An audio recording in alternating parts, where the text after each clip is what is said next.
Ingeniería, arquitectura, construcción. Despierta, hay un nuevo mundo. Descubre la dirección de proyectos bajo las buenas prácticas internacionales del Project Management Institute. Utiliza metodologías de gestión ágil como Scrum y Lean Construction. Ahora la construcción modular, realidad virtual, automatización y robótica son parte del día a día de la nueva normalidad. Diseña, gestiona y construye tus proyectos usando Building Information Modeling y Virtual Design Construction. Gestiona proyectos colaborativos IPD y aprende a usar la gestión contractual NEC. Diseña edificios innovadores, energéticamente sostenibles y certifícalos con el sistema LEED. Aprende sobre gestión de proyectos mineros y supervisión de operaciones en minería. Potencia tus habilidades y crece. Somos Nextcloud Engineering Institute. Visita nuestra plataforma y capacítate ahora. Lleva la industria de la construcción a un nuevo límite.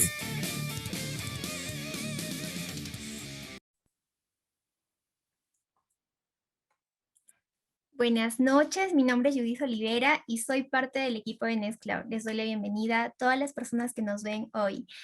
Hoy tenemos una masterclass muy interesante con el título Los retos que plantean los suelos en ingeniería civil.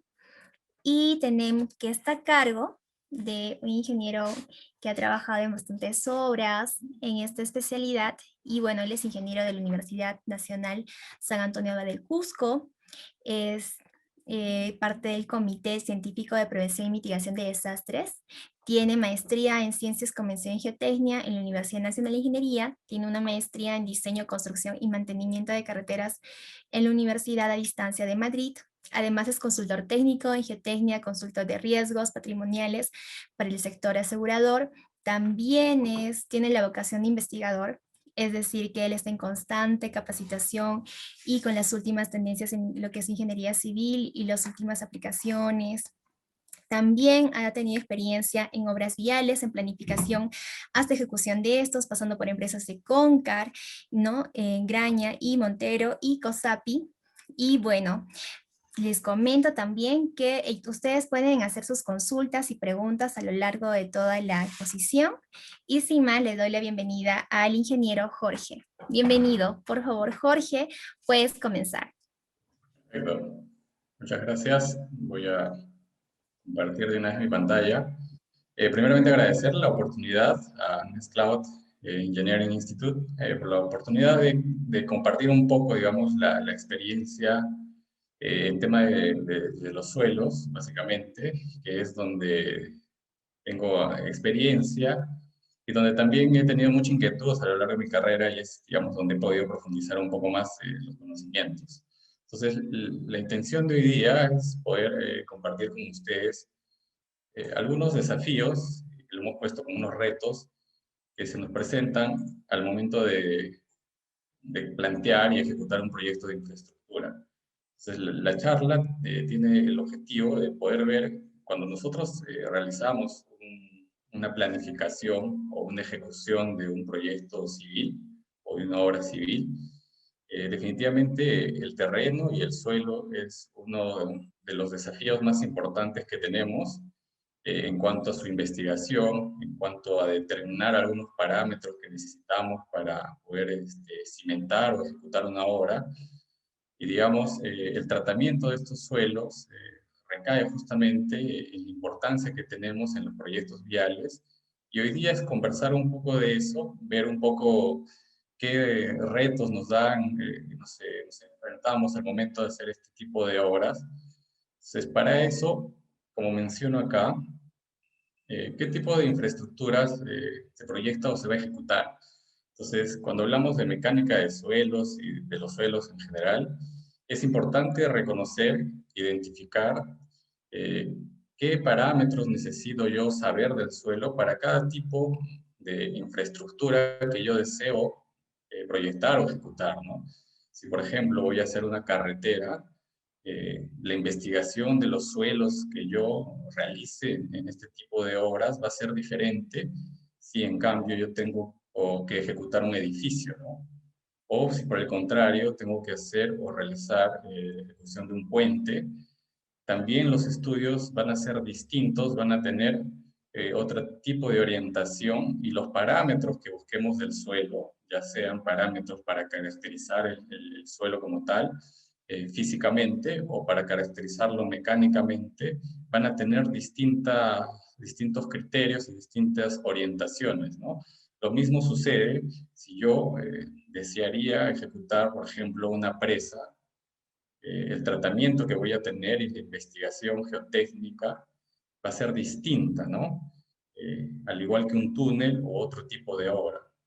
Entonces, lo primero, cada vez que nosotros nos enfrentamos a una ejecución de una obra civil, tenemos que definir qué es lo que deseamos alcanzar, ¿no? Y para eso, primeramente, tendremos que especificar el tipo de obra que vamos a realizar y de acuerdo a la obra que vayamos a ver, tenemos que ir viendo qué parámetros necesito del suelo, ¿no? Por ejemplo, en una carretera que es una obra lineal, en la cual, digamos, la investigación geotécnica es superficial, únicamente nos interesa saber cuánto podría, digamos, el suelo resistir a un número determinado de pasadas de un eje, digamos, estándar.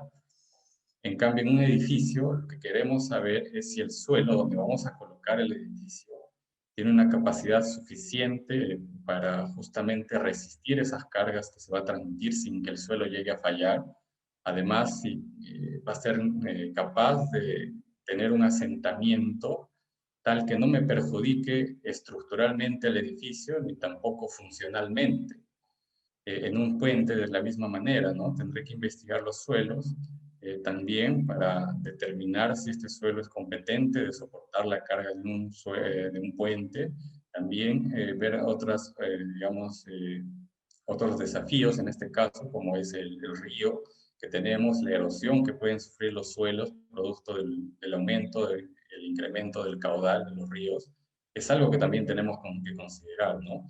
Cuando hablamos de una presa, por ejemplo, que también lo menciono ahí, la presa realmente es como un laboratorio de mecánica de suelos donde tenemos mucho que investigar en tema de los materiales con los cuales vamos a construir la presa, hacer un estudio de las canteras, por ejemplo, saber si este material es competente para poder yo colocarlo dentro de la presa. Además que tiene que darme características impermeables, sobre todo en el núcleo, y también resistentes, porque van a ser parte de la estructura de la presa. Y también tenemos que hacer otro tipo de investigaciones complementarias, como por ejemplo en la cimentación de la presa, y esta tiene que ser tal que al transmitirle yo todos los esfuerzos de la presa, pueda ser capaz de resistir, ¿no? Y también tengo que hacer investigaciones en el vaso de la presa, por ejemplo, para ver si tiene la permeabilidad suficiente.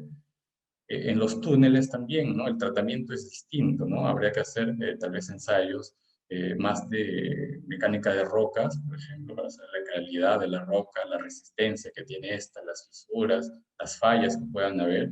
Y así, como les comento, tenemos otros tipos de obras y cada obra es distinta, la finalidad de cada proyecto es distinto y los suelos a los que nos vamos a ir encontrando en cada caso hacen que se tenga que tener un tratamiento específico para cada tipo de obra y para cada tipo de suelo que vamos encontrando en las investigaciones que vamos a realizar, ¿no? Es por eso que esta charla, digamos, tiene ese objetivo, ¿no? Poder conversar un poco acerca de qué desafíos nosotros vemos al momento de ejecutar una obra civil, cuál es el tratamiento que se le puede dar y qué aspectos son importantes de afrontar, digamos, en este tipo de problemas que se nos presentan, ¿no? Entonces, todo parte una vez que ya sé que voy a ejecutar, si ya sé que voy a hacer una carretera, o voy a hacer una presa, o un edificio, como hemos visto, ya tengo definido cuál es la obra civil que voy a ejecutar. Lo siguiente que yo debo de saber es qué información del suelo como tal necesito saber. Y esto es algo muy importante, ¿no? Porque todo lo que vayamos a hacer después, que va a ser ya la investigación geotécnica en campo, los ensayos directos o indirectos que se tengan que hacer, las auscultaciones y demás, van a estar orientadas a obtener diferente tipo de información como por ejemplo menciono ahí granulometrías, en algunos casos, límites de Atterberg, humedad, parámetros mecánicos que son de resistencia, como el ángulo de fricción, la cohesión, la máxima densidad seca, si fuera el caso que yo voy a hacer compactación, necesitaré saber este valor, la permeabilidad, la densidad, el CBR, etc., ¿no? Entonces, cada tipo de obra enfrenta sus propios retos y sus propios desafíos. Y para cada tipo de obra yo tengo que investigar y obtener ciertos parámetros y ciertos valores de propiedades del suelo que me ayuden a mí a hacer los diseños para poder justamente hacer viable este proyecto y esta obra civil, ¿no? Entonces, sería importante conocer qué datos necesito saber del suelo, ¿no? Generalmente nosotros, en los estudios que hacemos de mecánica de suelos y de geotecnia, primeramente caracterizamos al material por sus características físicas, por decirlo así, como por ejemplo su humedad, el tamaño de sus partículas, que son la granulometría. Vamos clasificando el suelo de acuerdo a esto, a la granulometría, a los límites de Atterberg, y también vamos viendo cómo es la humedad, etcétera, ¿no? Entonces, todos estos nos permiten clasificar al suelo, saber cuáles son sus características físicas como tales, y aparte nosotros tenemos que también caracterizar al suelo, pero de manera mecánica. Es decir, obtener algunos parámetros que nos permitan a nosotros estimar si este suelo realmente es competente, va a resistir las cargas que le voy a transmitir, va a sentarse de la manera que yo espero, o digamos, y descartar algunos otros problemas en la mecánica de suelos, como por ejemplo suelos expansivos, suelos colapsables, suelos licuables, etcétera, ¿no? Entonces también tenemos que investigar esa parte y esos parámetros del suelo, que son los parámetros mecánicos, obtener, por ejemplo, el ángulo de fricción, la cohesión, etcétera, ¿no? Entonces, para algunos casos y algunas obras, la permeabilidad será, por ejemplo, un valor importante y para otros casos no, ¿no? Entonces, por ejemplo, ¿en qué casos cobra importancia la permeabilidad? Justamente en las presas, como hemos visto, porque puede haber filtraciones por el vaso de la presa, donde necesitaríamos investigar la permeabilidad en el vaso de la presa, y también dentro del cuerpo mismo de la presa, que también va a haber una filtración interna, también sería importante conocer este parámetro. La densidad, definitivamente, también cuando voy a hacer, por ejemplo, un análisis de estabilidad de taludes, necesitaré conocer la densidad, aparte de los parámetros mecánicos, ¿no?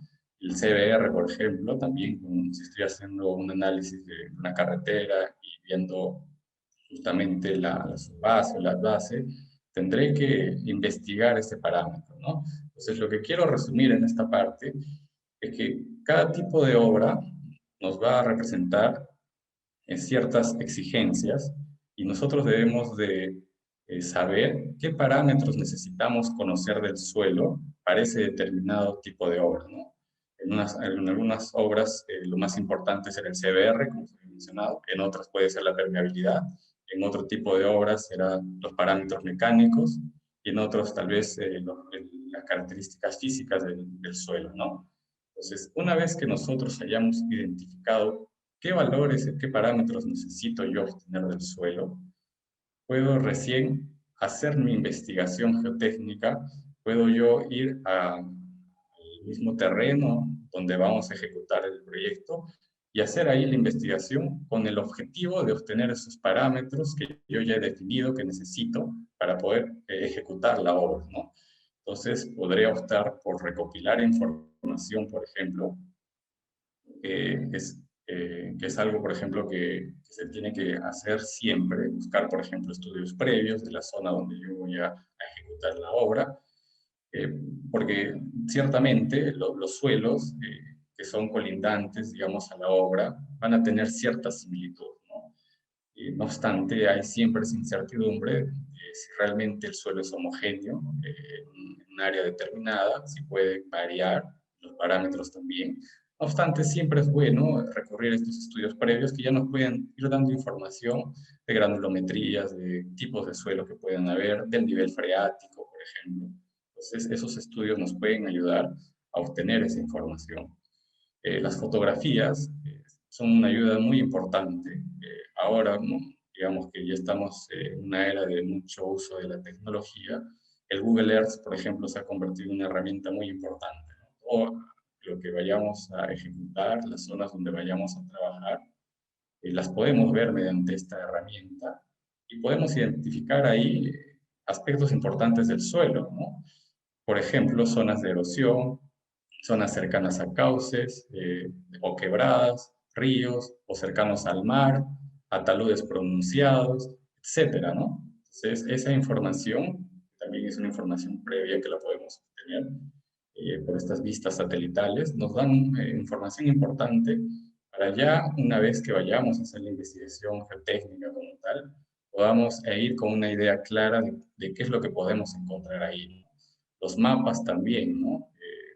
Tanto de topografía, por ejemplo, mapas geológicos, etcétera, ¿no? Toda esa información previa nos da un input de qué es lo que podemos nosotros encontrar al momento de hacer la investigación, ¿no?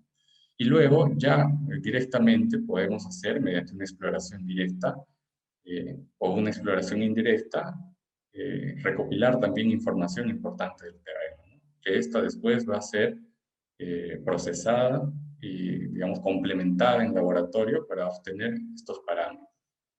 Entonces, siempre me gusta retroceder un poco para que las ideas queden claras. La intención va a ser siempre, una vez que definimos el proyecto al cual vamos a realizar, tenemos que definir qué parámetros necesitamos conocer del suelo para satisfacer las necesidades de ese proyecto. Y una vez que yo sepa qué parámetros necesito saber del terreno, empiezo a planificar mi exploración del terreno, ¿no? Haré calicatas, haré tal vez ensayos de penetración, SPT, CPT, CPTU, etcétera. Haré perforaciones, haré tal vez veletas si tengo un suelo cohesivo en campo, haré un dilatómetro o un persurómetro si tal vez necesito conocer parámetros elásticos como módulo elástico o módulo de Poisson del terreno. Entonces, por eso es importante saber qué parámetros necesito conocer para que yo pueda programar mis investigaciones. También complementaré esta información con exploración indirecta, una refracción sísmica, ensayos geoeléctricos, tomografías, CEF, o ensayos electromagnéticos, el electromagnetismo, por ejemplo.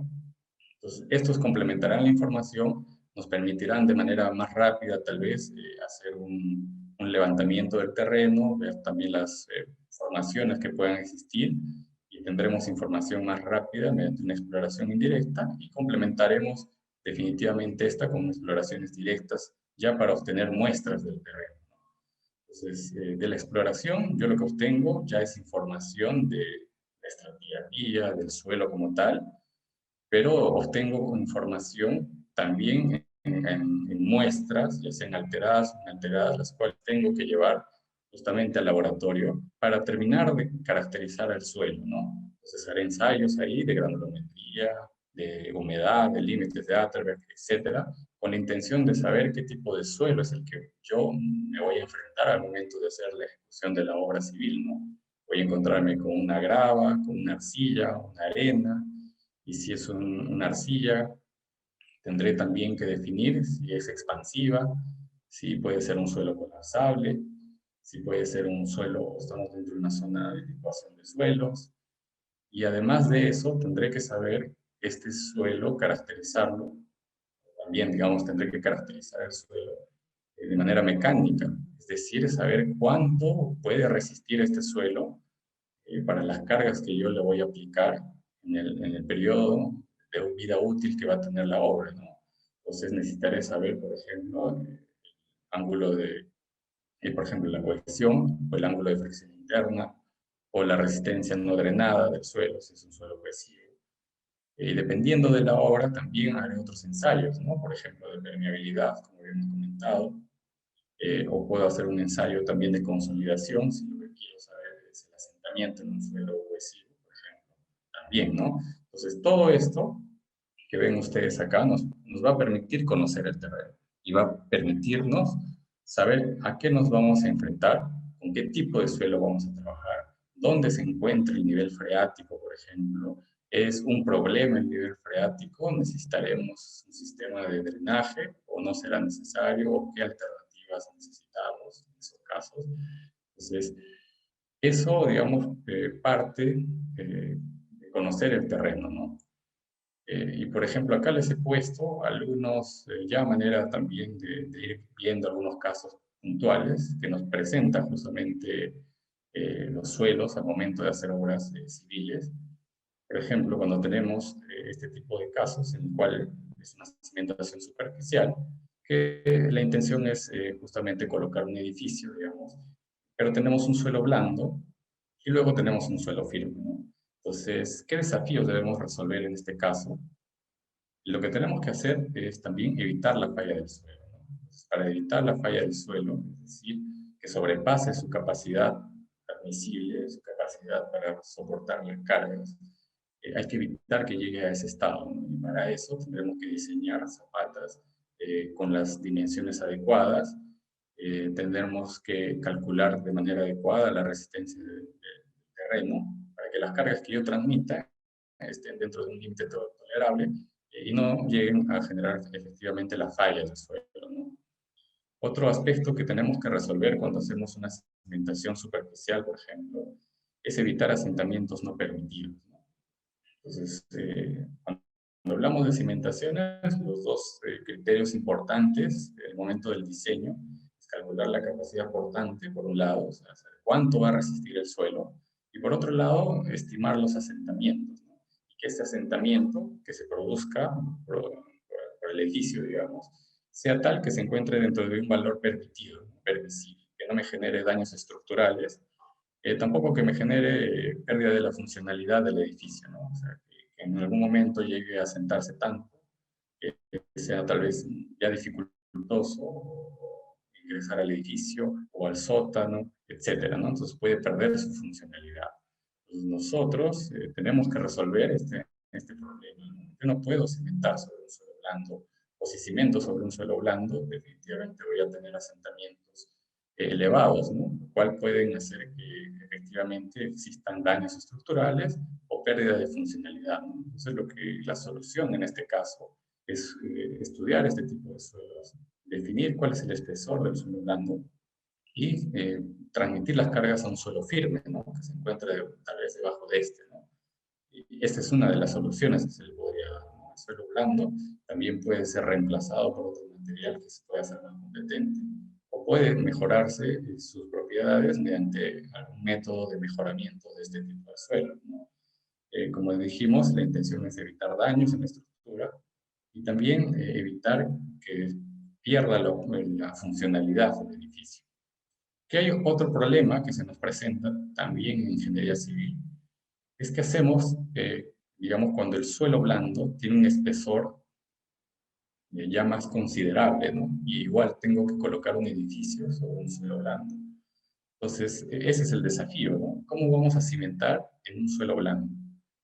Si yo coloco una carga sobre un suelo blando, definitivamente este suelo, primero que no va a tener la resistencia suficiente, su capacidad portante va a ser muy pequeña, no va a resistir las cargas que vamos a transmitir, a menos que sea una estructura muy liviana. De no ser ese el caso, definitivamente no va a soportar estas cargas. Y además que el otro criterio que les había mencionado, que es el asentamiento, definitivamente se va a producir mucho más un asentamiento en un suelo blando, ¿no? Entonces, ¿cuál es la solución? En este caso, es tratar de transmitir estas cargas a un suelo más competente, ¿no? Que en este caso podría ser una roca o un suelo firme que se encuentre debajo de este suelo blando que ven ustedes acá. Entonces, ¿cómo hacemos eso? La solución es justamente colocar pilotes que puedan trabajar por punta, por fricción o mixtos, ¿no? Entonces los pilotes van a ser estos elementos que se colocan, ya sean digamos, excavados en el suelo o ya sean hincados, con la intención de que el edificio ya no se apoye en el suelo blando, sino se transmita la carga directamente a la roca, ¿no? O a un suelo firme y competente. Entonces, el suelo blando no va a recibir ninguna carga, la carga la va a asumir los pilotes y lo van a transportar hasta un suelo más competente, ¿no? Esa es una solución que se puede dar en estos casos, ¿no? Definitivamente cada caso es distinto. El espesor tendremos que calcular cuál es el espesor del suelo blando para ver si el pilote va a trabajar por punta, va a trabajar por fricción Si es un espesor muy grande de suelo blando, tal vez por fricción únicamente pueda ser suficiente para soportar las cargas del edificio, ¿no? Entonces, cada caso va a ser distinto, pero íbamos hablando en términos generales, esta puede ser una solución definitivamente viable al momento de que nos encontremos con un suelo blando en obra, ¿no? Veamos otro caso. Por ejemplo, en este caso, que es otro problema que nos puede plantear, digamos, los suelos cuando nosotros querramos hacer una obra civil. Podemos encontrarnos con este caso en el cual también deseamos colocar un edificio y tenemos una estratigrafía que puede ser aproximada a esta, donde tenemos un suelo que es una arena y una grava, que sí es competente, y debajo de este tenemos un suelo blando y finalmente la roca, ¿no? Entonces, al momento que yo transmita estas cargas, que es la del edificio y la del propio peso del suelo que tienen acá, sobre el suelo blando. Este suelo blando, ya como les había comentado, no tiene suficiente capacidad y por lo general son suelos que presentan grandes asentamientos, ¿no? Entonces, si yo en esta configuración colocara el edificio, podría generar en el suelo blando un asentamiento cercano a los 30 centímetros, ¿no? Lo cual es bastante y lo cual puede causarme definitivamente daños estructurales o pérdida de la funcionalidad del edificio, etcétera, ¿no? Entonces, nosotros, ¿qué podemos hacer para resolver este tipo de problemas? Hablando justamente de geotecnia y suelos, es lo que podemos hacer es una compensación de cargas, ¿no? ¿Cómo podemos evitar este asentamiento excesivo? Justamente es compensación de cargas, ¿no? Entonces, lo que yo puedo hacer es retirar parte del peso que está soportando el suelo blando y para eso puedo hacer una excavación y retiro este volumen del suelo. Entonces lo que estoy haciendo indirectamente es quitarle parte del peso que soporta el suelo blando. Entonces si yo le retiro la carga, lo que voy a hacer también es que se disminuye el asentamiento, ¿no? Entonces en este caso, si hago, digamos, esta solución, que sería la de compensación de cargas, excavar el terreno y, digamos, cimentar un poco más profundo y retirar este peso que estaba soportando el suelo blando, eso me va a permitir que el asentamiento sea menor, ¿no? Entonces, habré cumplido con la capacidad de carga y habré cumplido con el asentamiento, ¿no? Y ese asentamiento calculado, dependiendo de la estructura que yo esté analizando, tal vez no me va a generar un daño estructural y el asentamiento va a estar dentro de lo que yo podría esperar para este tipo de construcción, ¿no? Entonces, otras preguntas que se nos pueden surgir en este caso: ¿a qué profundidad debería cimentarse? Eso definitivamente ya va a ser un análisis también económico, ¿no? Porque mientras más profundice yo, definitivamente mi asentamiento va a ser menor porque le voy a ir quitando más peso cada vez al suelo blando, pero mientras excave más también me va a salir más costoso el movimiento de tierras que yo tenga que generar, ¿no? Cada vez que vaya profundizando. Entonces, habrá un límite en el cual llego a tener un asentamiento adecuado y en el cual también económicamente me sale viable hacer una excavación de este tipo, ¿no? A esa profundidad. Entonces, esa profundidad va a ser la que corresponda, digamos, a la menor inversión y al menor asentamiento posible, ¿no? Otra pregunta que nos puede generar acá también: ¿se tendrá que proteger la excavación mediante un muro pantalla? Efectivamente, ¿no? Tenemos que analizar el tipo de suelo que tenemos acá y definitivamente tendremos que plantear una protección a esta excavación adecuada, que sea adecuada, que me permita sostener el suelo que tengo acá, y si tengo yo vecinos o colindantes a este edificio, también garantizaré que no genere daños a ellos, que no les ocasione daños en sus propiedades, que después, digamos, yo voy a tener que reparar, ¿no? Si tuviera nivel freático, ¿será necesario abatir el nivel freático? Es otra de las preguntas importantes, ¿no? El nivel freático nosotros lo podemos, digamos, averiguar mediante una calicata, o podríamos usar también un método indirecto, como podría ser el caso de una tomografía eléctrica o un sondaje eléctrico vertical, y saber cuál es la profundidad del nivel freático, ¿no? Y otro aspecto importante del nivel freático es también entender cómo es que este puede variar, tal vez a lo largo del año, ¿no? En algunos meses puede encontrarse muy deprimido, o sea, muy profundo, y en otros meses puede subir, ¿no? Entonces, eso también es algo que se tiene que estudiar, estimar y también generar soluciones que eviten que el nivel freático sea un problema al momento de ejecutar una obra civil, ¿no? ¿Habrá peligro de daños a los edificios adyacentes? Es algo que también se tiene que responder, y para responder eso justamente se tiene que estudiar el terreno y se tiene que colocar una protección adecuada a ese tipo de suelo que tengamos ahí, ¿no?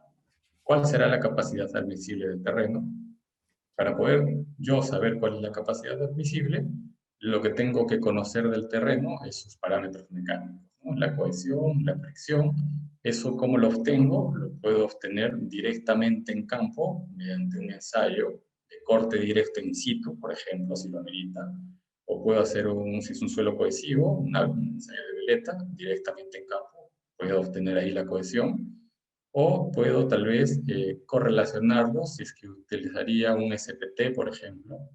O puedo obtenerlo también en laboratorio, ¿no? Si saco muestras inalteradas, las puedo llevar al laboratorio y hacer un corte directo, un ensayo triaxial, o si es un suelo cohesivo, un ensayo de resistencia no drenada, ¿no? Y con eso podría obtener sus parámetros mecánicos, ¿no? Con los parámetros mecánicos, yo ingreso a las formulaciones que ya conocemos y con esas podemos obtener finalmente la capacidad admisible del terreno. Otro problema que se nos puede presentar en campo y digamos se nos puede presentar al momento de ejecutar una obra puede ser esta, ¿no? Vean que es reiterativo los suelos blandos. Y digamos es uno de los problemas más comunes que se tiene en ingeniería civil, los suelos blandos, los suelos arcillosos. Digamos, no tenemos tanto ese problema con un suelo granular, un suelo grueso, de partículas gruesas, digamos. No, pero los problemas generalmente están siempre con los suelos blandos, ¿no? Y estos suelos blandos, que el mayor porcentaje de estos están formados por partículas muy finas, que son arcillas, pueden generar otro tipo de problemas adicionales a los que pueden ser su baja capacidad portante, sus asentamientos altos, pueden estar también dentro de un suelo expansivo, o estos también pueden ser, digamos, formadores de un suelo expansivo, también de suelos colapsables. Entonces hay que tener bastante cuidado cuando nos encontramos con este tipo de suelos, ¿no? Jorge, perdón que te interrumpa. Sí, claro. Quería preguntarte, por ejemplo, es peculiar, ¿no? Que en la parte de la sierra y la costa podemos encontrar bastante este tipo de suelos. Estamos hablando de suelos blandos, suelos cohesivos, suelos finos. Y tú específicamente has trabajado en lo que son carreteras y otras obras. ¿Cuál ha sido la principal dificultad que ustedes han podido tener en tramos de carreteras o en algún proyecto, ¿no? que hayan podido desarrollar? ¿Y cuál ha sido como que el reto para ustedes poder trabajar en este tipo de suelos para que no se den implicancias posteriores, ¿no? Claro, definitivamente. Y tú, bueno, ya que tocas también el tema de las carreteras, no el tratamiento es distinto y es complejo también a la vez, porque la carretera no es una obra que se encuentre localizada, digamos, en una zona específica y puntual, donde tal vez la investigación geotécnica es más localizada, sino que la carretera justamente atraviesa muchas zonas, tienen bastantes kilómetros, entonces puedes atravesar muchos tipos de suelos, ¿no? Y esto se agudiza más, digamos, cuando hablamos de una carretera, justamente como mencionas tú, que puede estar ubicada en la sierra, ¿no? del país, donde definitivamente vamos a tener taludes altos en muchos sectores de la carretera. Vamos a atravesar también esta por cauces de ríos, por quebradas, vamos a estar expuestos a derrumbes, a huaicos, además de tener al río al costado de muchas de estas obras, ¿no? Entonces también tenemos un problema de erosión de la plataforma que se pueda generar. Entonces definitivamente en una carretera tenemos muchos problemas y hay muchas zonas que las consideramos críticas al momento de analizar los proyectos, al momento de ejecutarlos también identificamos cuáles son estas zonas que nos pueden generar, digamos, mayor riesgo al momento de la ejecución, ¿no? Entonces serán aquellas en las cuales hayamos identificado taludes inestables, donde tendrán un tratamiento especial, primeramente de estudiarlos, de saber cuáles son sus parámetros mecánicos de este talud y ver cuál es la mejor manera para estabilizarlos, ¿no? Colocar gaviones, muros, tal vez banquetas, etcétera, ¿no? Otro tipo de problemas que podemos encontrar son justamente las quebradas y los cauces, ¿no?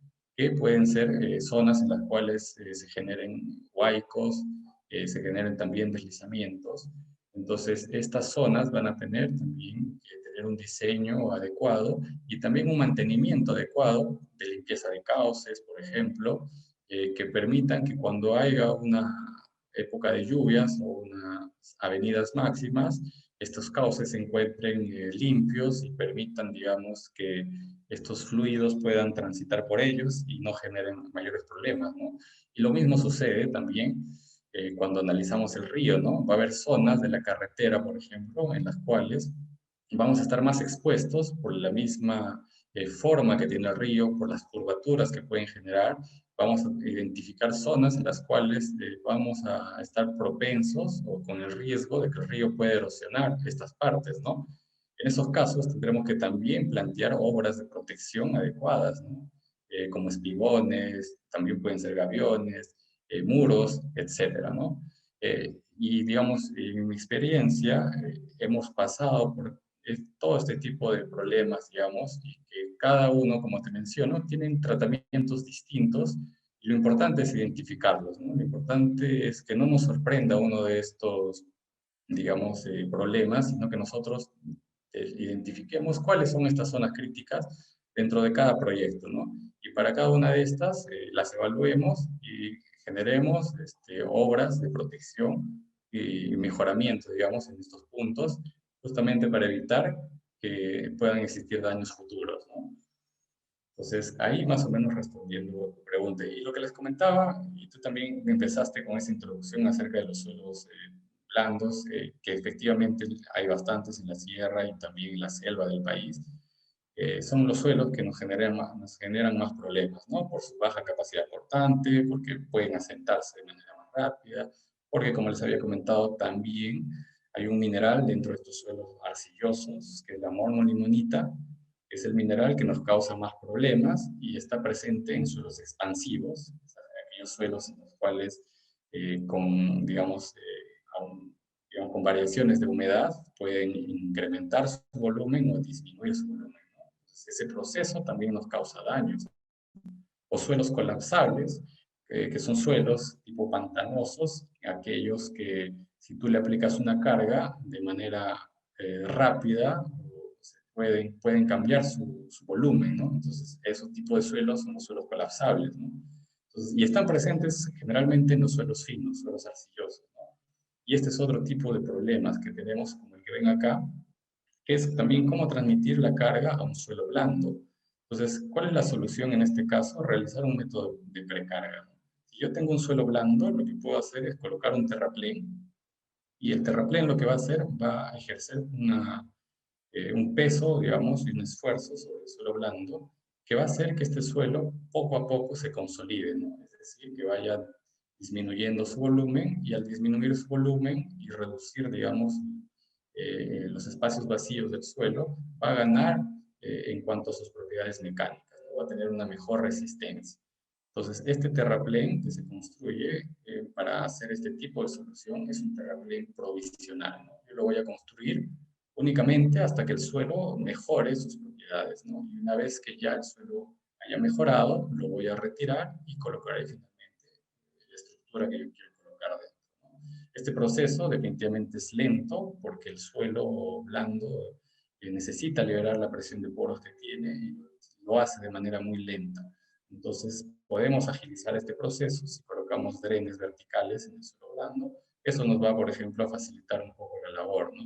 Pero vean que si yo cimento o si yo coloco una estructura directamente sobre un suelo blando, voy a tener muchos problemas, ¿no? Entonces, esta solución de precarga lo que va a hacer es acelerar, digamos, la consolidación del suelo y va a mejorar sus propiedades mecánicas, ¿no? Y bueno, ¿qué otras preguntas nos pueden surgir acá? ¿Qué altura podrá alcanzar el terraplén? Este terraplén, ¿qué altura podrá tener? Definitivamente va a depender de cuánto deseo yo que se consolide y cuánta es la carga que necesita el suelo para consolidarse, ¿no? ¿Con qué rapidez se podrá construir el mismo? Eso va a depender también de la permeabilidad de este suelo, dado que, como les menciono, que para que se pueda consolidar necesitamos que la presión de poros que está dentro del suelo se disipe, y para que eso pase, generalmente en este tipo de suelos se hace de manera muy lenta, ¿no? Por eso es que se les coloca en algunos casos drenes verticales que ayudan a que el agua que está dentro del suelo y que no permite que se consolide, salga de manera más rápida. ¿Cuáles serán los taludes mínimos del terraplén? Eso también es otra pregunta que se debe de resolver, es conociendo el suelo. ¿Cuánto se asentará el terraplén? También lo podemos obtener conociendo los parámetros del suelo, sus parámetros elásticos. ¿Cuánto tiempo deberá permanecer el terraplén? Definitivamente va a permanecer el tiempo que me garantice que el suelo ya se haya consolidado y haya mejorado las propiedades al punto del cual yo requiero, digamos, para colocar finalmente el depósito o la estructura, ¿no? Entonces, este es otro problema que nosotros enfrentamos hablando de suelos al momento de hacer una obra civil, ¿no? Y llegamos justo a la parte de los suelos expansivos que les comentaba, ¿no? Entonces, reitero que el mayor problema que tenemos en mecánica de suelos, en geotecnia, cuando ejecutamos una obra es encontrarnos con suelos arcillosos, suelos finos, que existe la posibilidad que justamente estos suelos también puedan ser suelos expansivos, ¿no? Entonces, no todos los suelos que son finos, ni todos los suelos arcillosos son expansivos, ¿no? Entonces, hay algunos de ellos que sí lo son. Entonces, ¿cómo los identificamos? Nosotros podemos darnos cuenta directamente en laboratorio. Por ejemplo, para poder saber si un suelo es expansivo, necesitamos conocer dos valores, digamos, de los ensayos. Primero de acuerdo a su granulometría, necesitamos saber qué porcentaje de las partículas son menores a 2 micras, eso como un primer dato. Y lo segundo, para saber si es un suelo expansivo, necesitamos saber cuánto es sus límites, tanto líquido, plástico y el índice plástico. Entonces, con esos dos valores, ustedes revisan la norma del Reglamento Nacional de Edificaciones, vamos a poder saber si estamos dentro de un suelo expansivo, ¿no? Y una vez que tengamos la sospecha de que este es un suelo expansivo, la norma también nos indica que tenemos que hacer un ensayo específico de expansividad de suelos, es decir, sacar una muestra de este suelo, llevarlo al laboratorio, hacer el ensayo de expansividad y ver cuál es el potencial de expansión. Es decir, si es altamente expansivo, si es mediana o moderadamente expansivo, o si es bajo, ¿no? De expansividad baja, ¿no?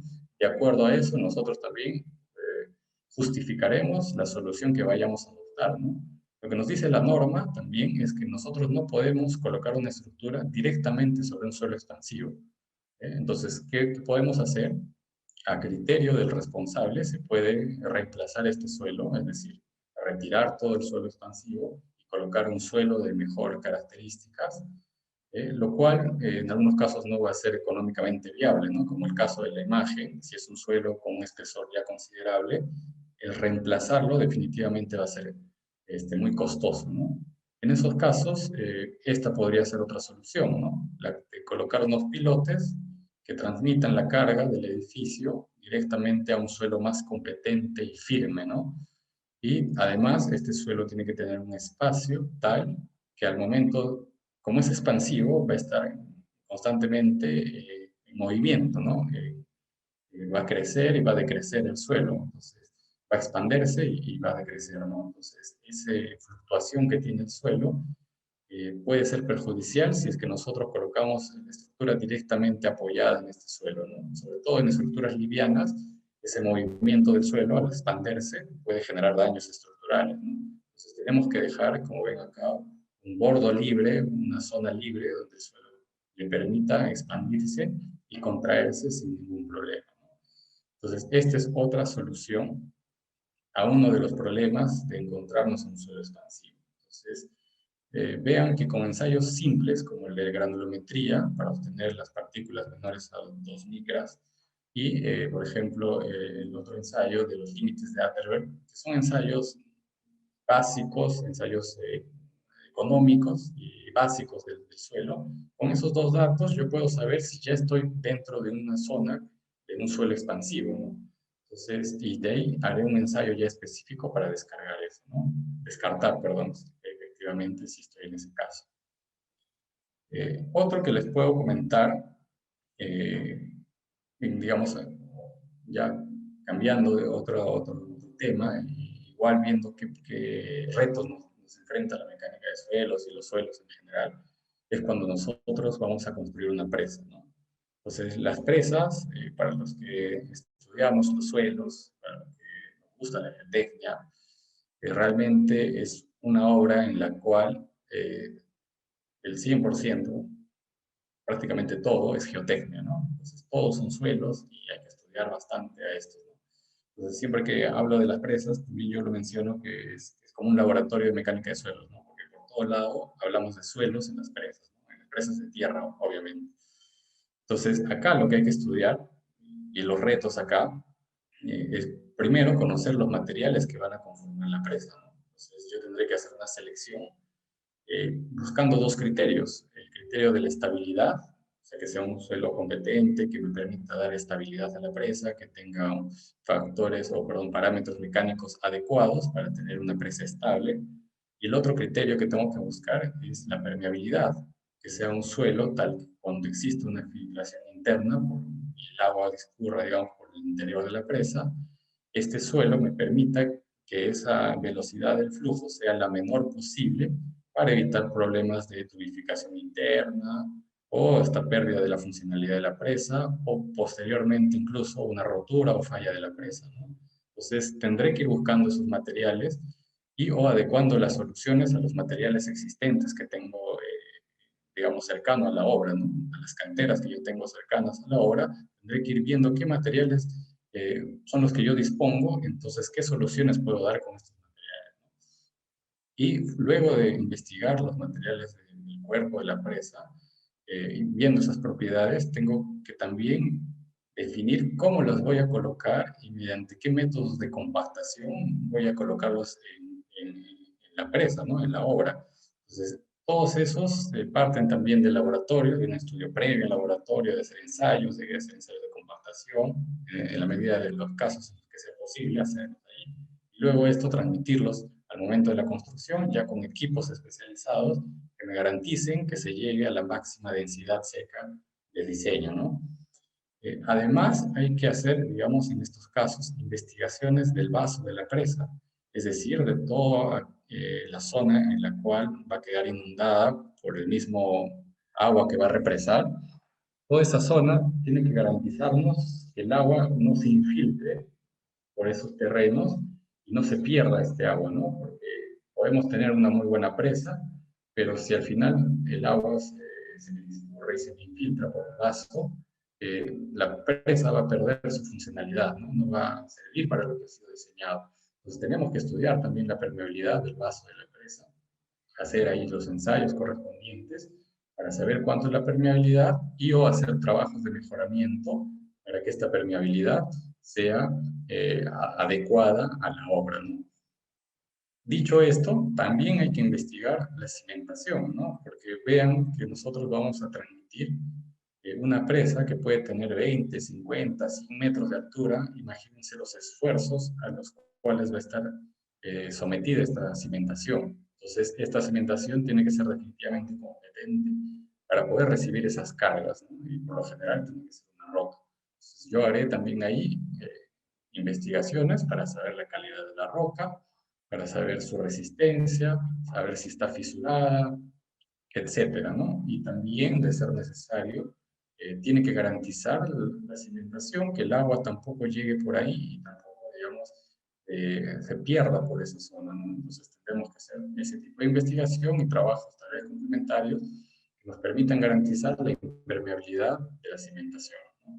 Entonces, en las obras, perdón, en las presas, todo es mecánica de suelos, todos son los materiales, los suelos que hay que investigar, el núcleo también, que tiene que ser impermeable, un suelo arcilloso, y este también tenemos que ver cómo lo compactamos y con qué equipo lo realizamos en obra, ¿no?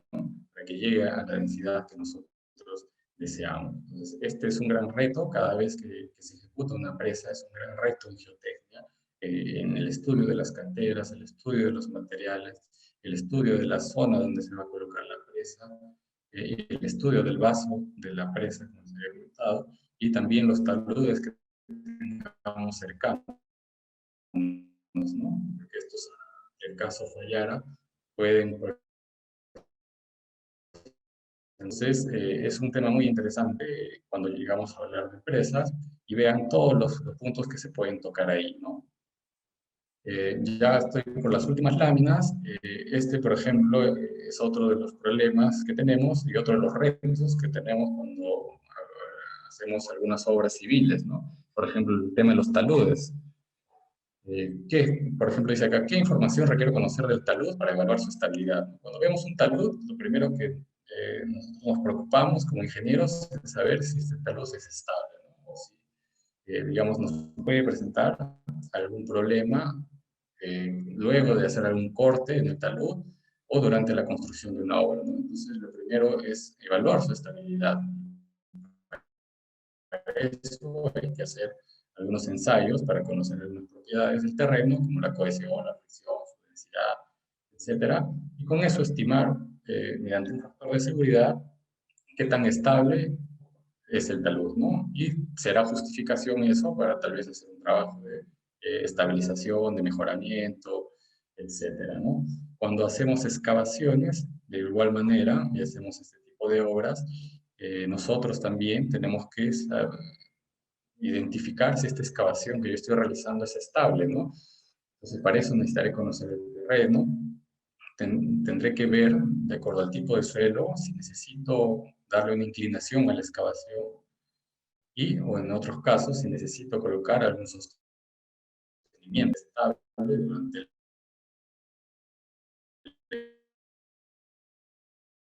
ejecución del trabajo. Se nos plantea, digamos, cuando estamos en este tipo de obras, y esas son los resultados.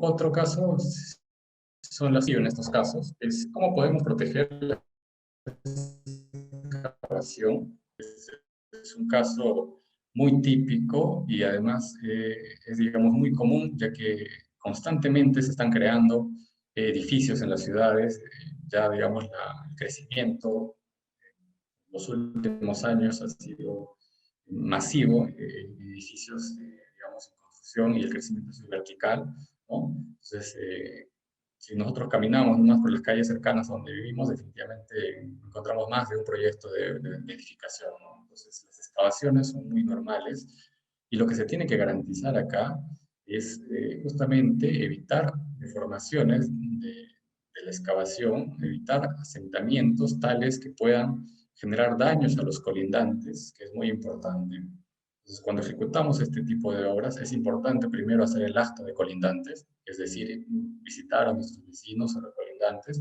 tomar fotografías del estado de las edificaciones, para que luego de haber algún daño yo lo pueda corroborar con este acta previo y podamos, digamos, indemnizar si es que hubiera habido algún daño, ¿no?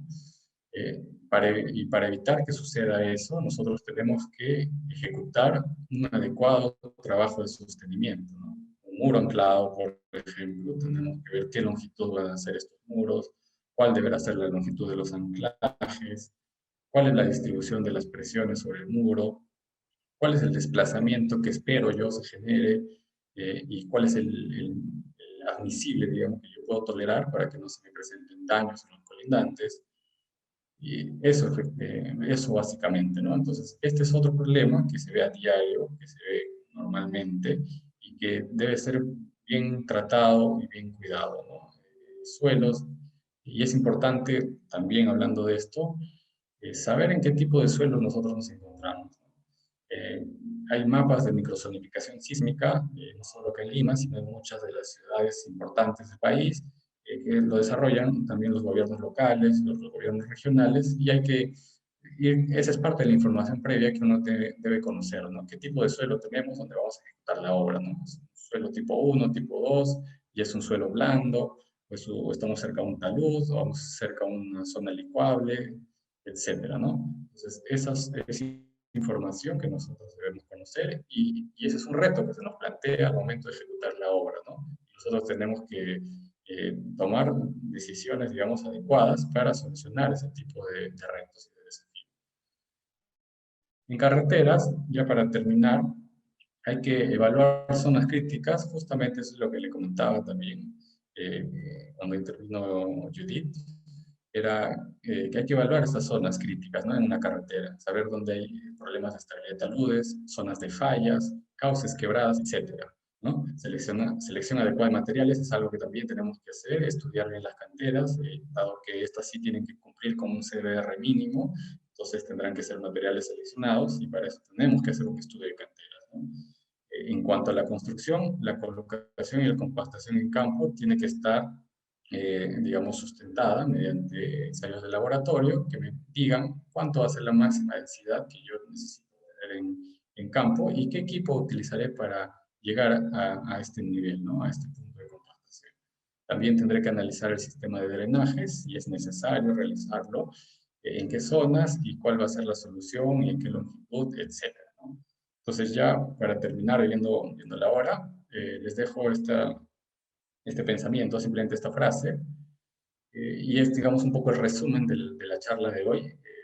Todo parte de entender las necesidades de los proyectos, ¿no? Eso es importante, saber cuáles son las necesidades del proyecto, para que yo sepa cuáles son los parámetros del suelo que necesito saber, ¿no? Su permeabilidad, su ángulo de fricción, etcétera, ¿no? Entender cuál es la necesidad del proyecto para investigar adecuadamente el terreno, ¿no? Es decir, para yo hacer adecuadamente mi investigación directa, mis calicatas, mis investigaciones indirectas, etcétera. Y así, con toda esa información, poder enfrentar los retos que el suelo y la mecánica de suelos nos presentan, ¿no? Bueno, dicho esto, sería, bueno, todo por la charla de clase de hoy. Agradecerles simplemente por la oportunidad. Espero que nos encontremos pronto. Y bueno, espero también presentarles tal vez algo más sobre mecánica de suelo, que es algo que a mí me apasiona y que seguramente lo vemos muy presente en las obras que ejecutamos, ¿no? Eso sería todo. Muchas gracias por su atención. Jorge, muchas gracias por tu tiempo. La verdad, sí ha habido has tratado de conglomerar y mucho que tratar en el campo del área de la geotecnia. Y justo también hay muy poca investigación con respecto al hecho de plantear nuevas estrategias para obtener datos, ¿no? Y justo quería preguntarte sobre eso antes también de terminar. Sabemos que tenemos, por ejemplo, ensayos de CBR y bueno, el más exacto que tenemos, por ejemplo, para poder recolectar datos en casos de suelos cohesivos, suelos finos, suelos blandos, es el triaxial. Pero muchos de esos, por ejemplo, son ensayos muy caros, ¿no? Entonces, pero ¿cómo determinamos para este tipo de suelos que verdaderamente necesitamos datos e infraestructuras como presas o, por ejemplo, tramos de carreteras que no queremos que, por ejemplo, pues tengan una durabilidad, que verdaderamente perduren el tiempo para el cual se está estimando, ¿no? Su construcción y no colapsen frente a algunos problemas meteorológicos que pues suele pasar, ¿no? Entonces, ¿cómo podríamos obtener datos más representativos con respecto a estos tipos de suelos que sí, pues son un problema al momento de poder hacer estimaciones, hacer propuestas, ¿no? De mejora para este tipo de suelos y estabilizarlos y lograr que la estructura pues tenga, verdaderamente resista, ¿no? Las condiciones. Claro, claro. Tú partiste de algo interesante, ¿no? Era, primero, lo que hay que primero identificar es qué tipo de valores, parámetros necesito yo conocer del suelo, ¿no? Entonces, tú mencionaste que, por ejemplo, para los suelos finos, cohesivos, etcétera, podríamos hacer un triaxial, ¿no? Entonces, para yo decidir qué ensayo necesito hacer o cuál es el mejor ensayo para obtener ese valor, primeramente debo saber qué necesito obtener del suelo, ¿no? Si yo para mi proyecto necesito saber, por ejemplo, hablando de parámetros mecánicos, la cohesión o el ángulo de fricción. Entonces, yo tengo algunas opciones disponibles, ¿no? Va a depender primero del tipo de suelo, si es un suelo granular o es un suelo cohesivo.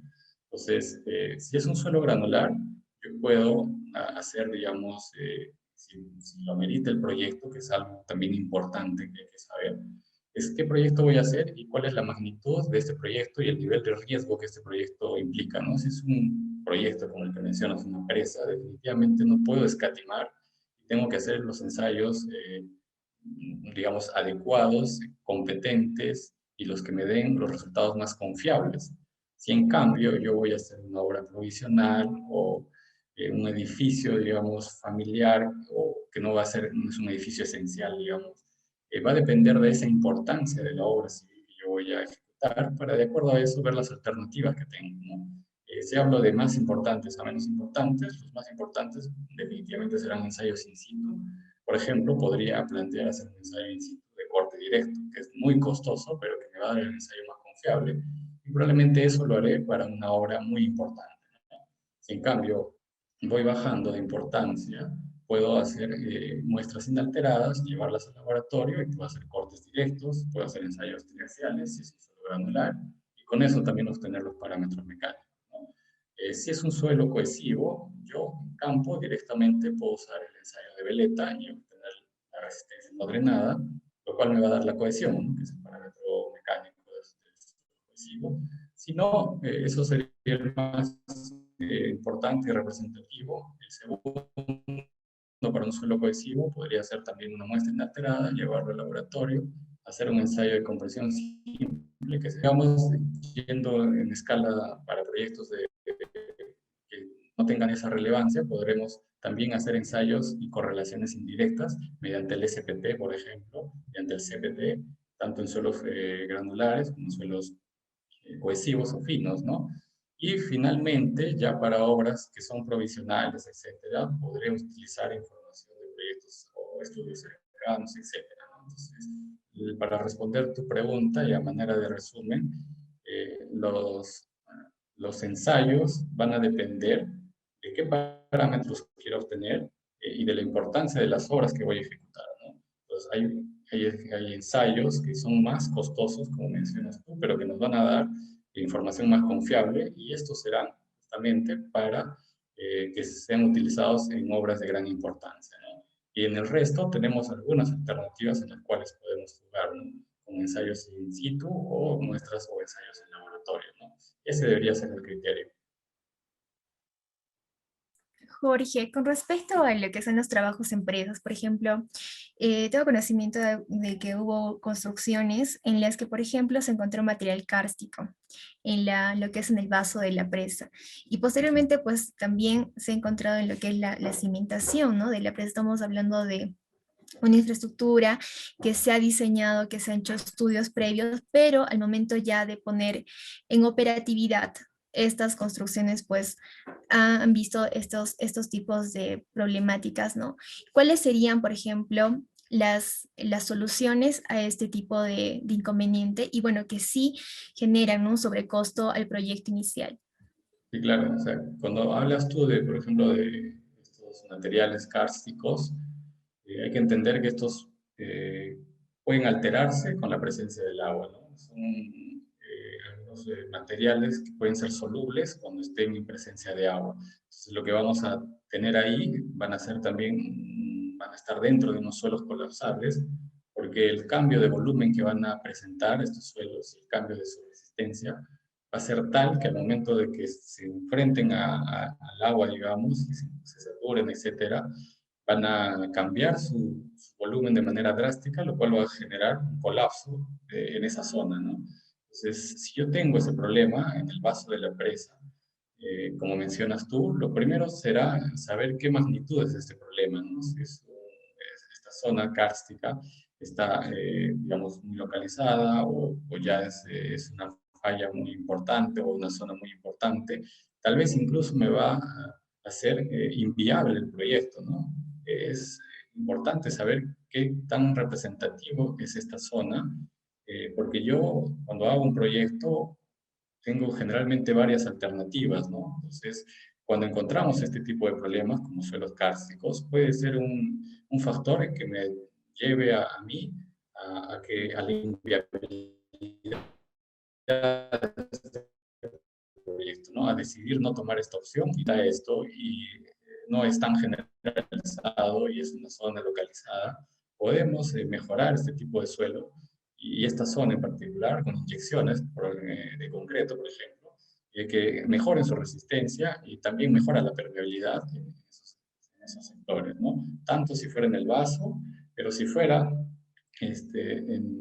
si fuera ese es el caso, si fuera en el vaso de la presa, ¿no? Si estuviera debajo de la cimentación de la presa, definitivamente puede ser un factor para cambiar el eje de la presa y colocarlo en otra zona, ¿no? Porque la cantidad de esfuerzos que va a transmitir la presa al suelo en su cimentación es muy grande, ¿no? Entonces este tipo de suelos no van a ser adecuados, tendrían que ser reemplazados y habría que evaluar si es suficiente un trabajo de inyección de concretos, ¿no? Si es que no se llega a tener la calidad necesaria para digamos, que gane las propiedades adecuadas en esta zona, definitivamente no sería una buena alternativa colocar la presa sobre este tipo de suelo, ¿no? Entonces, definitivamente se van presentando estos casos. Lo importante es saber qué tan grande es este problema para ver qué soluciones le damos, ¿no? Porque, como dices tú, es un sobrecosto que hay que evaluar, ¿no? Cuando el sobrecosto es tan alto, a veces lo mejor es cambiar de ubicación y buscar otra zona, ¿no? Si no, se pueden aplicar este tipo de soluciones. Jorge, la última pregunta. Con respecto a carreteras. El país es, bueno, Perú es un país muy diverso geográficamente. Las carreteras pueden llegar a los 4.000 metros sobre el nivel del mar. Estamos hablando de temperaturas bajas. Estamos hablando de que, por ejemplo, en estos tramos posiblemente casi sea inviable el hecho de que puedan ir a hacer el mantenimiento respectivo. Y casualmente también podemos encontrar, digamos, tipos de suelos pues muy variados. Entonces, con respecto a esto y con respecto al hecho de que cuando se diseña la carretera, esta tiene que cumplir un tiempo de vida establecido, ¿no? Porque se diseña para que cumpla un tiempo de vida útil. Entonces, ¿qué consideraciones aparte del hecho de que tenemos las condiciones atmosféricas que de hecho son un factor importante porque estamos hablando de cambios de temperatura? Y pues el agua pues es un factor muy importante, ¿no? Porque genera deterioro al momento en el cambio de volumen, ¿no? Cuando esté en su estado líquido y en su estado sólido. Y bueno, creo que también es un factor importante. ¿Cómo se evalúa eso en proyectos grandes? Y bueno, referidos sí a nuestras condiciones meteorológicas y también en la selva, ¿no? Que tenemos bastante cantidad de agua. Y también tenemos suelos arcillosos, ¿no? Y material orgánico, que también es un problema tremendo en el ámbito de la geotecnia y la ingeniería civil y más que todo en nuestro país. Claro. Lo que mencionas es muy cierto, ¿no? Realmente no tenemos esos problemas, por ejemplo, carreteras que están en la costa y altitudes, ¿no? Pero realmente donde se encuentra uno ese tipo de problemas es en las zonas altas del país y en las carreteras que se construyen ahí, ¿no? Entonces, yo, por ejemplo, estuve en la conservación de la carretera en Cusco, que va desde todo el Valle Sagrado, prácticamente desde Urubamba hasta Quillabamba, y ocurría eso, ¿no? Tienes zonas, digamos, de valle, donde tienes un mejor clima, y vas a llegar siempre a una zona muy alta que generalmente se le conoce como los abras, ¿no? Las zonas más altas de las carreteras, y luego tienes también zonas otra vez de valle, ¿no? Entonces estás en diferentes altitudes, con diferentes problemas climáticos, con presencias de lluvias intensas en algunas zonas, zonas de huaicos en otras de ellas, zonas inestables. Entonces, lo que yo les comentaba cuando hablamos de carreteras es que identifiquemos cuáles son las zonas críticas que nos van a presentar un problema justamente por este tipo de condiciones, ¿no? Hay zonas, y yo sé que los que han estado en carreteras saben que hay zonas que son muy estables durante todo el año, que reciben muy poco, tal vez, muy poca lluvia, están en una zona plana, entonces no llegan a generar un problema, ¿no? Pero sí hay otras zonas dentro de la carretera que efectivamente van a estar más expuestas a estos cambios, tal vez de temperatura, de gradientes térmicos muy altos, ¿no? Que pueden amanecer bajo cero y al mediodía estar en 20 grados. Y eso, por ejemplo, incrementa el deterioro, ¿no? Y hay otras zonas en las que pueden estar con taludes cercanos que van a generar derrumbes, deslizamientos, zonas de huaicos, zonas de erosión del caudal del río y que pueden debilitar las bases o erosionar la plataforma. Entonces hay que identificar todos estos y primero protegerlos para que en caso suceda eso, o sea, en caso puede existir una desestabilización del talud, protegerlos para que esto no suceda, ¿no? Si ya hemos definido algunas zonas de erosión, también colocarles protección, ¿no? Y lo otro, que ya es el comentario, digamos, que cierra todo esto, es el mantenimiento, ¿no? El mantenimiento definitivamente es muy importante y tiene que aplicarse una vez que se termina la construcción, ¿no?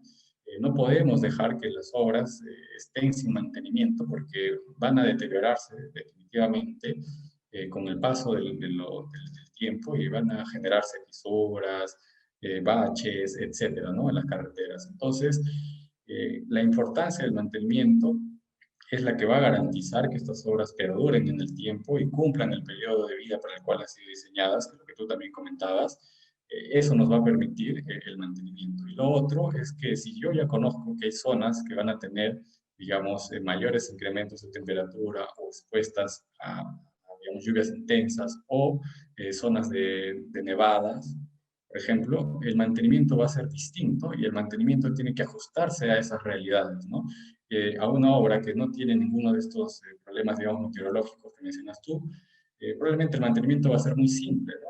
Y la frecuencia del mismo va a ser, pues, prolongada, ¿no? Va a ser menos frecuente. Pero si yo estoy en una zona de grandes gradientes, donde sé que el pavimento se va a deformar, se va a agrietar, el mantenimiento tiene que ser más recurrente, ¿no? Y en todas estas zonas críticas, el mantenimiento tiene que estar presente para que garantice la transitabilidad de la obra, ¿no? Para que en todo momento esta carretera se encuentre transitable y operativa, ¿no? Entonces, primero, para resumir la pregunta, sería identificar las zonas críticas y hacer trabajos de protección en esta zona. Y lo segundo sería ajustar el mantenimiento para que en aquellas zonas que definitivamente van a verse afectadas, el mantenimiento sea el apoyo que reciban estas zonas para que no se deterioren las carreteras. Entonces yo creo que esa sería la alternativa.